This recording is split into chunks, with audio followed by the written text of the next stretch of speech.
Hi everybody. I was gonna do a live thing, but my phone's not cooperating, so I am making a video. Yay!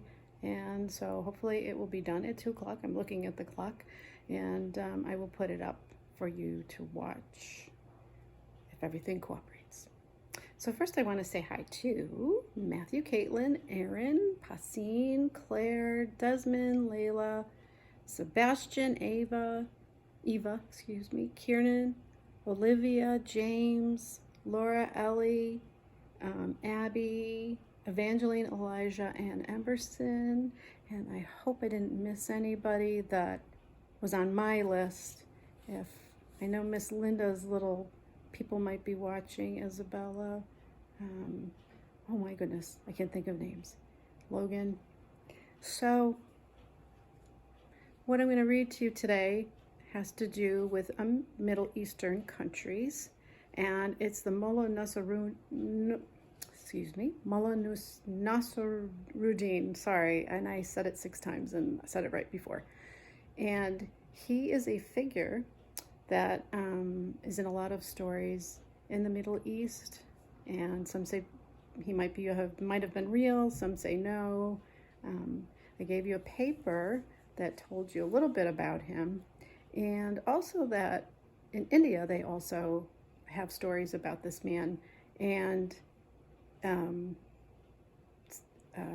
always thought that India was an Asian country, and it's not. Excuse me, I take that back. I thought it was a Middle Eastern country, and it's considered Asian. So just a little bit of FYI. And I wore my Indian earrings today from my neighbor. He grew up in India and was actually living in Pakistan for many years. So anyway, what else? Okay, so I guess I'll read you the book now. All right. And the book is Riding a Donkey Backwards, Wise and Foolish Tales of the Mulla Nasruddin. And it's by Sean Taylor and the Kalal Theater. Oh, and it's illustrated by Shireen Ald. And I'll tell you, I just absolutely love these illustrations. And they are cut paper and I think watercolor and colored pencil maybe. And they are incredible. Thank you, Candlewick Press. You make a lot of really amazing books. So what I'm going to do is just read you a couple of the stories in here, and if you want to borrow this book, it is in our library. Meet the Mulla Nasruddin. He has many names because stories about him are told in many different countries. In Turkey, he is Hoja. In Central Asia, he is Afandi. Others call him the Mulla Nasruddin. He is a trickster, and the Muslims all over the world love him because he makes them laugh. If he doesn't make you laugh, he certainly will make you think, and perhaps think sideways instead of straight ahead. He may even make your thoughts do somersaults in your head. Some say that Nasruddin lived in the 13th century, so figure out when that was. 13th century. Many different countries claim to be his birthplace, but nobody knows for sure when he was born, where he lived, or even if he was a real person. Nasruddin is the wisest man in the village and also the biggest fool. He is sometimes an imam, a judge, or a teacher. He is often poor and usually hungry. But if he begs for money, he would rather take a silver coin than a gold one.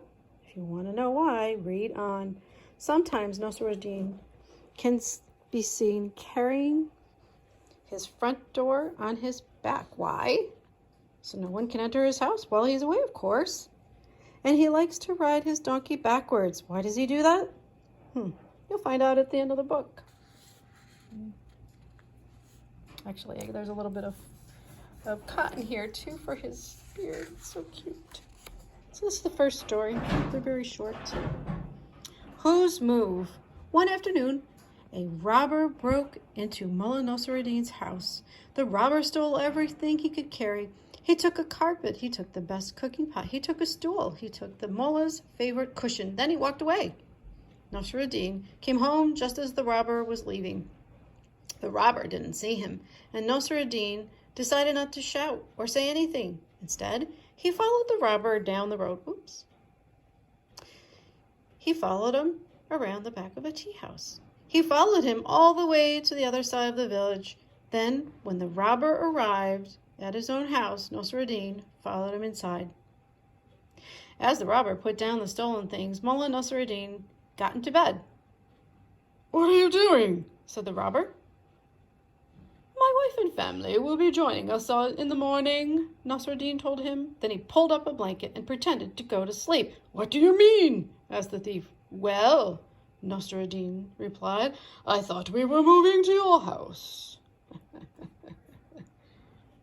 And I'm sorry about the glare. I should probably turn the light out. But I would have to go all the way across the room, and that wouldn't be very good. We'd get all dizzy. The second story is called The Other Side. Mulla Nasruddin went fishing. The afternoon was warm, and everything was silent, and as he sat there, Nasruddin fell asleep. He was snoring happily when a voice called out, "Alasum alakum, Mulla Nasruddin." Nasruddin woke up with a jump. He saw a man on the other side of the riverbank calling across from him. "Wa alaikum salam," said Nasruddin, feeling rather grumpily. "Mullah," said the man, "please, could you tell me how to get to the other side of the river?" "What, bird brain?" muttered Nasruddin. Then he called out, You are on the other side." Get it? Ha ha ha ha. And these are actually like beads that the person glued down to be part of the river in the book. So cool. The next story is called Drawing a Blank. One day, when Mulla Nasruddin was still a boy, his teacher told his class to get out their pencils and draw a picture. All the children settled down to draw. Young Nasruddin was feeling rather tired and he fell asleep. Next thing he knew, the angry teacher was calling him up to the front. Nasruddin went, and the teacher asked him to see his picture. All Nasruddin had was a blank piece of paper. I don't like this glare. "Where's the picture?" asked the teacher. "You didn't draw anything." "I did," said Nasruddin. "I drew a donkey eating grass." "Well, where is the grass?" asked the teacher. "The donkey ate it all," said Nasruddin. "So where is the donkey?" said the teacher. "There was no more grass," said the Nasruddin. "So the donkey left."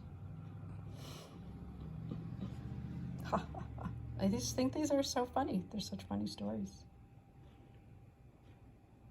It looks like they wove his little hat. I don't know if you can see that in this.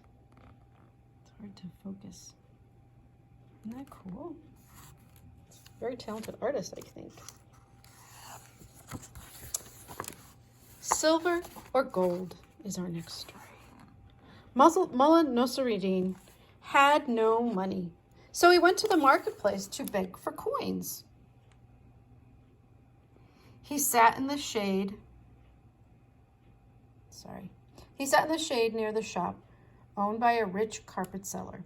The carpet seller found it strange that the Mulla Nasruddin, who was famous for being clever, was begging outside the shop.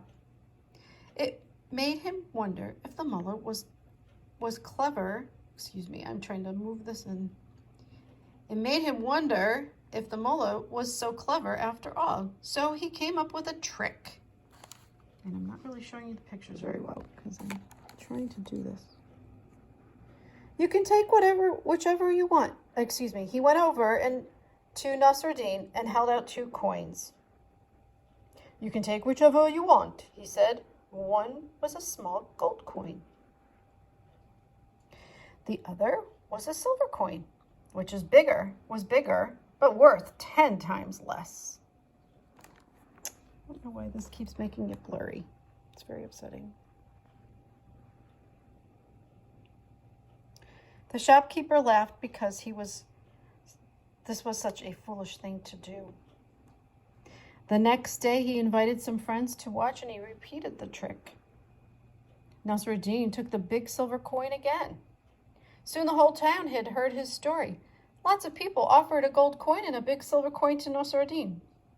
And they all laughed when Nasruddin took the big silver coin. A friend grew tired of seeing the mullah being laughed at, so he said to him, Nasruddin, when they offer you 2 coins, you should choose the small gold one. It is worth 10 times more than the big silver one. Thank you for the advice, said Nasruddin, but I don't agree. If I chose the gold coin, everyone would stop giving me money. Huh. Clever, clever man. And I forgot to find the donkey backwards one, so I'm sorry for flipping in front of you.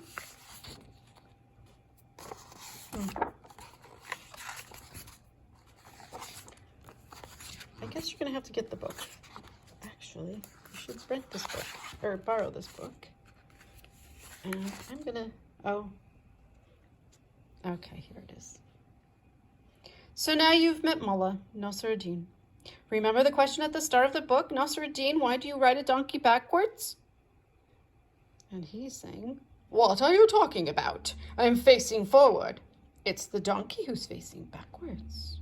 And I always love, there's a glossary in the back. It's a little covered though. Never understand that. And it has some of the words. And I just wanted to show you, I'm going to do this, my sort of finished artwork. And I wanted to show you that I started doing it, I'm messy. And that's the blue I gave you, but I didn't like it, so I mixed a little white in. And I also want you to know that the less paint you put on it, it seems, the better it prints, I think. And if you I used my finger, and you rub it pretty good and leave it sort of wet still, it seemed to print better. But I think you could work on that and decide for yourself. All right, so I made a list of books for you on the paper I gave you, but here some of them are. This one was a lot of fun. These are beautiful.